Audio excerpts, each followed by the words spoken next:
Welcome back to Animal Crossing New Horizons. I'm dear darling, as you see what's going on our lovely island of Fawnhallow today, where we'll be continuing on our talks about the lovely holiday that I went on, naught but a week ago now at this point, which is, crazy to think about. It's always crazy, I suppose, how quickly time passes. It's not like in a very enlightened viewpoint, I don't think, but it's weird to think about. Because it both feels like the holiday I was on was just yesterday and also like eons ago at the same time, which is obviously a contradiction which makes no apparent sense, but hey ho. Anyway, good evening everyone. Right now in Fawnhallow it's 9:50pm on Friday, March 14th, 2025. So, we've had a rather eventful first day of skiing and snowboarding. I spoke about it already with a key hunt, but we actually did find them in the end, which is an absolute absurd thing to happen. Hello Hordy, I don't know what you're doing up here.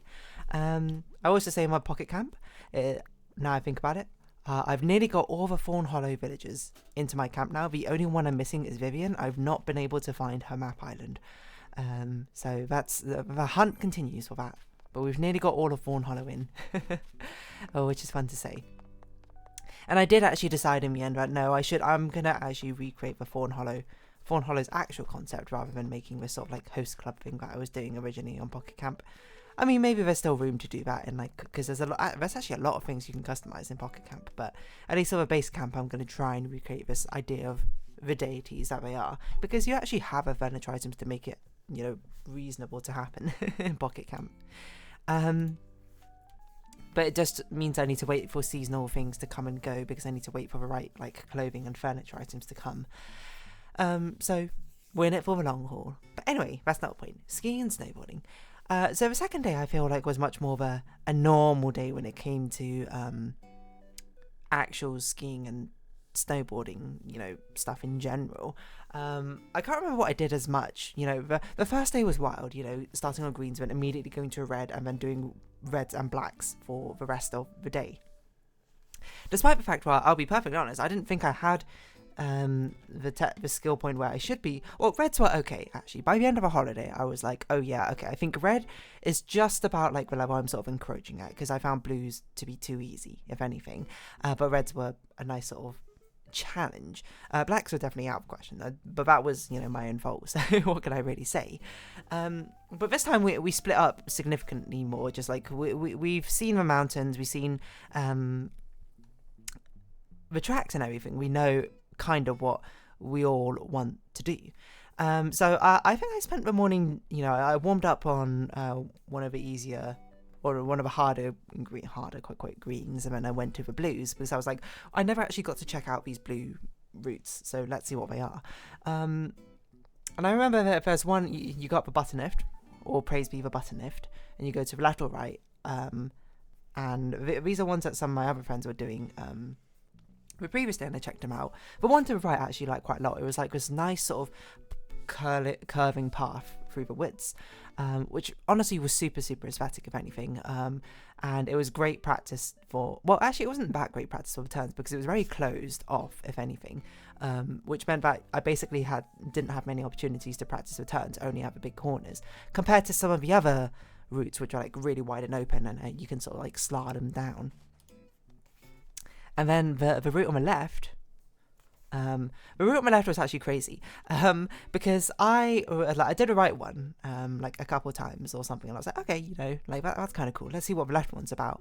And when I went on the left one, and the left one is very different, because it's kind of a vague route through the forest, instead of the right one had a very densely packed, you could ride off piste, but you'd be basically doing your best to dodge trees every half a meter or something.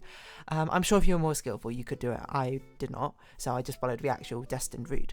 But the one on the left, at least, it was much more open. I could see what I thought was the track, And then I followed it, and then immediately I found out that I went off-piste because the snow immediately, like, instead of being like a sort of more compact thing to actually ride across, it became very sort of loose and like powdery, which was interesting to say the least.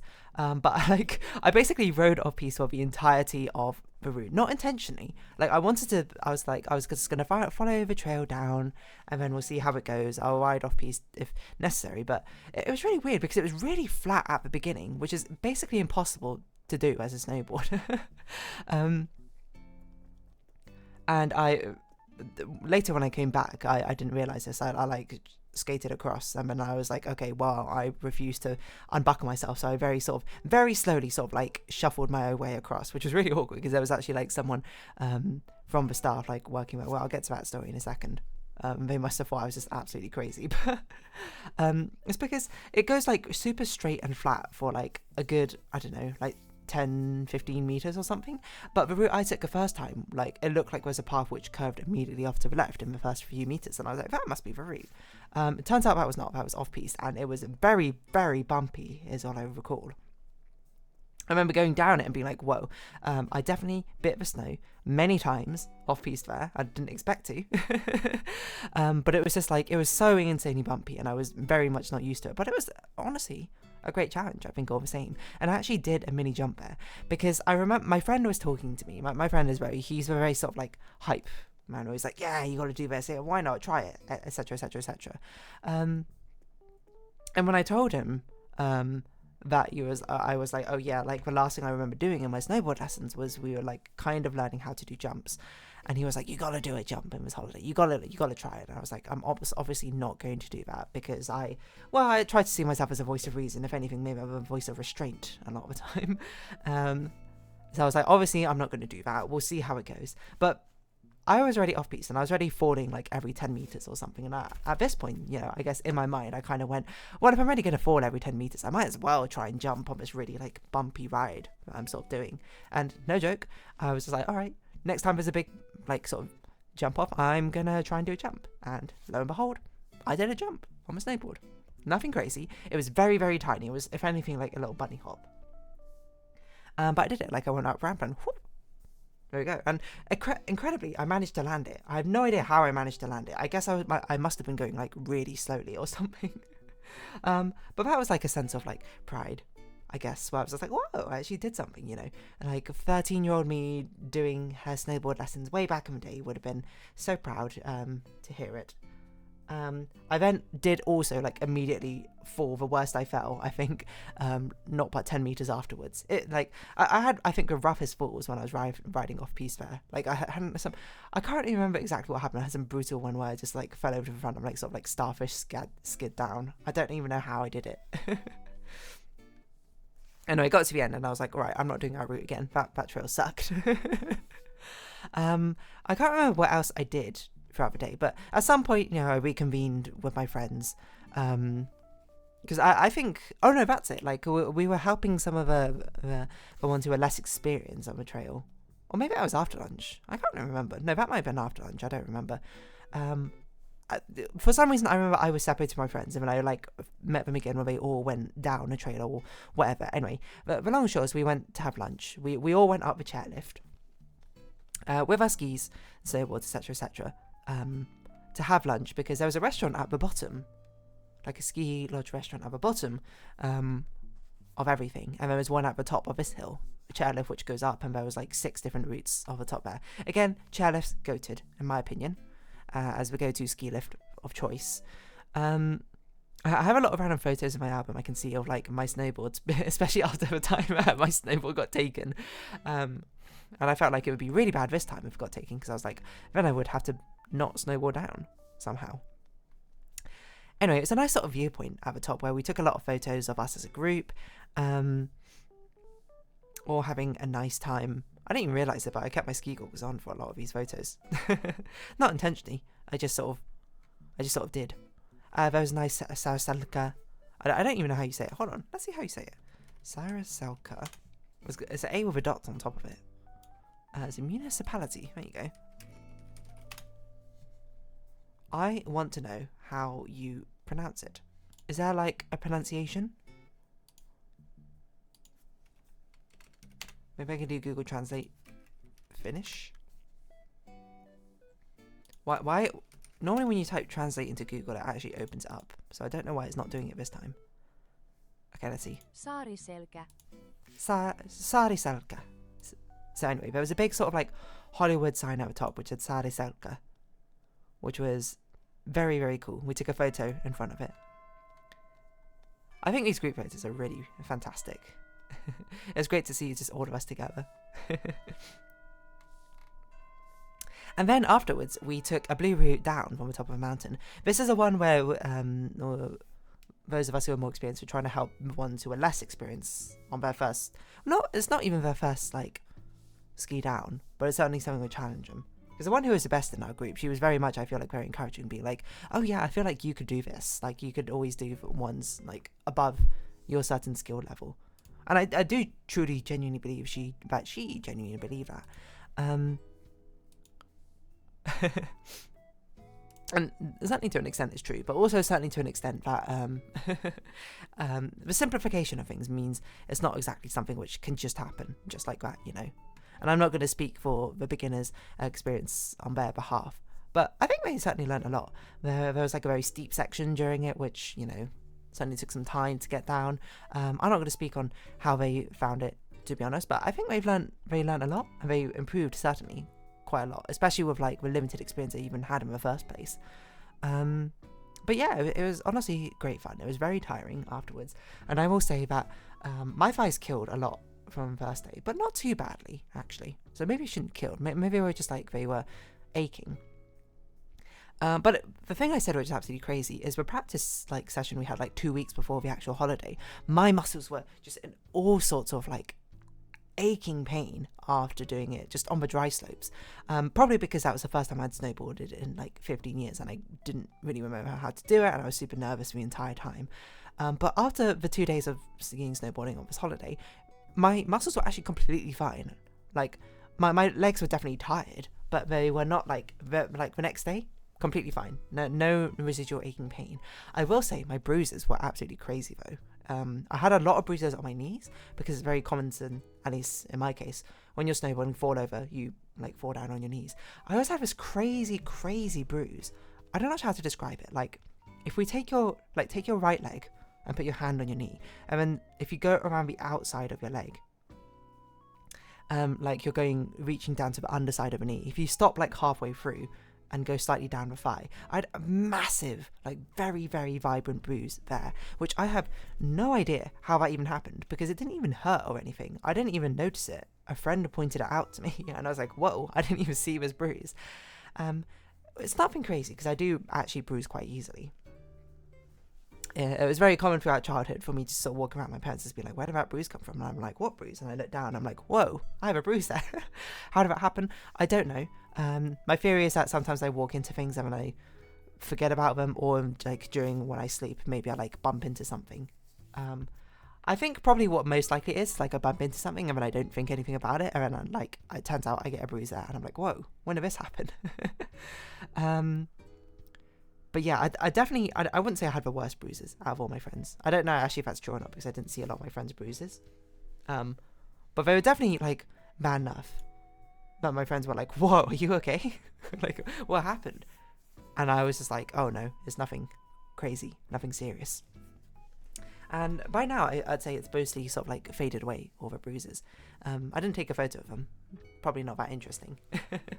The thing that it makes me think about is the fact that we went go-karting, I think, for a friend's birthday once, and there I got crazily bruised. I remember afterwards being like, I feel like so tired, like my arms and back are so tired. And then like when I was undressing to get changed in my pajamas that night, and I looked at myself in the mirror, I had like these massive bruises across like my back, and I was like, that is crazy, from go-karting. How did this happen?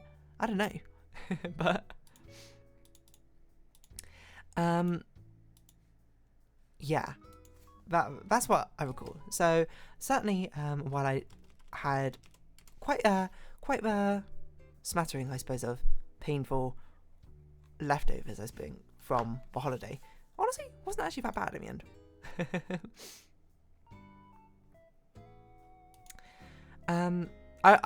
The thing I was mostly surprised about was like after I had the holiday, the training session on the dry slopes, I was like, I'm surprised at how tired this has made me feel, and I'm worried for doing 2 days in a row of skiing snowboarding. I'm going to be absolutely exhausted. But it turns out, yeah, somehow it was just completely fine. I don't know how this ends up working, but sometimes, you know, life works in very odd, funny and mysterious ways, is probably what I'd say. And sometimes you get super tired and sometimes you don't.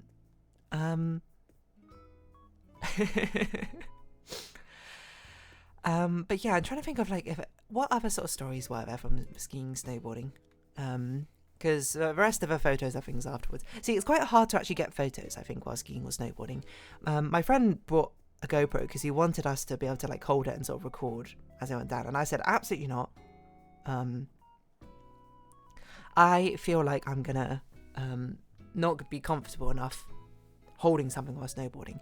By the time it got to the end of a holiday, I definitely think I could have done it on an easier slope. I definitely could not have done it on a red slope. On a blue slope, probably. But it's also quite difficult to make it look the right way, if anything. If anything, I actually said this to a friend, I was like, I wouldn't mind it if it was like strapped to my chest or something, because apparently putting on your helmet is actually really, really dangerous. I didn't know this. But people have been injured before by like falling on it, and the GoPro or the equivalent action camera, whatever it's called, like being embedded into the helmet or like into their skull or something. And I was like, that's crazy. I didn't know if there'd be enough force behind it, but I guess that makes sense depending on how fast you're going. Not saying that the chest doesn't have that sort of danger, I suppose. But I guess you're less likely to, I don't know, are you less likely to hit your chest or hit your head? I'm not sure. I guess they're always kind of dangerous, aren't they? Anyway. The point is, I'm not sure what the point is. My point is, it was a great time being on the slopes. I'm very thankful I got the chance in the first place to even try skating down the snow, you know. It's what I was going to say about it, it is very different, I think, from the actual dry slopes itself, because the dry slopes, well, I mean, the snow is not really as real, I suppose, in a sense, and but I think the biggest thing is the fact that the dry slope is literally just a slope downwards. There's some variation in like the the incline, I don't know, the texture of a slope as you go downwards. Like there's a little bit like, not moguls, but some like, you know, snow mounds, etc, etc. But it ends up being the case that having like an entire trail, I suppose,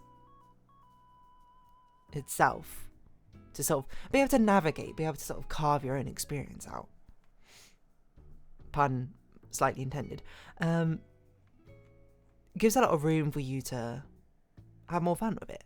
And apparently, at least according to my friend, you can the trail she's been on have been much longer. Like this was actually quite a small one in comparison, so I suppose you get even more fun. I will say the downside still is that, you know, if you have a variety of skill levels, it very much, it's not so much a solo venture per se, but it's not really something that you can do it and then talk at, like chat, have a casual chat as you go at the same time. It's sort of just like, you know, you kind of do your thing and then you can kind of go with a friend. I don't know, maybe I'm a bit biased because I feel like I did a lot of the things, the ride, the trail solo. Anyway, long and short, great time. Ski holiday, snowboard holiday. Is that what I'm going to title these 2 episodes? I don't know. But that's basically what happened. The second day was a lot more uneventful. We had, honestly, just great memories, to be honest. I think the group sort of ride from the top of a mountain downwards was genuinely a lot of fun. Anyway, I'm going to round this episode up here. So if you have been watching, thank you very much. It's been Animal Crossing New Horizons, and I've been Dear Darling. Likes, comments, subscriptions, shares greatly appreciated. Socials, Discord down below. Hope we see each other again. But for now, it's our farewell. So until next time, bye bye for now.